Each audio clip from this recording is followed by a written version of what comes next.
In Markus 11 vers 13 lees ons van Jesus wat by die vyeboom gekom het wat vol blare was, maar geen vrugte gehad het wat ryp is nie.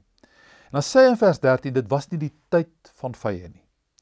En ek wil vandag onder hierdie tema gebruik, die vrug van blydskap. Die vrug van blydskap. Daar was nog altyd faktore, soos ook in ons land vandag, wat mense vreugdeloos maak. Daarom vind ons dikwels dat mense allerhande bedenklike, verslawende en sondige middele gebruik om 'n stukkie opwinding en kunsmatige tydelike vreugde te ervaar. Suid-Afrika se alkoholgebruik en misbruik is byvoorbeeld van die hoogste op aarde. Ander mense soek weer na sinvolheid in 'n materialistiese wêreld.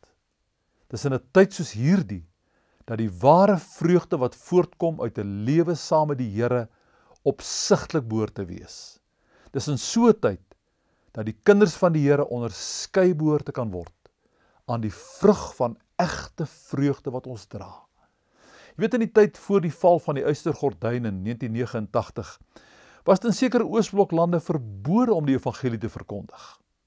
Die Christene in daardie lande was egter ten spyte van die neerdrukkende atmosfeer wat deur kommunisme veroorsaak is en die algemene onvriendelikheid onder die mense, net hulle vriendelike self.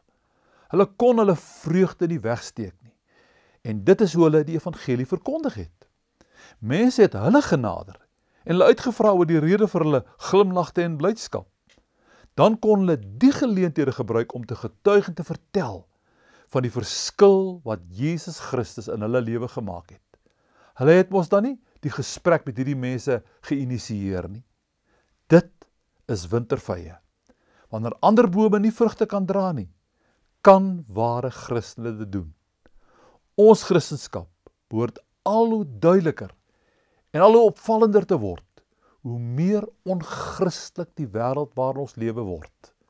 Dis in sulke tye dat die ware kerk en die ware gelowiges duideliker en makliker raak gesien en onderskei behoort te word.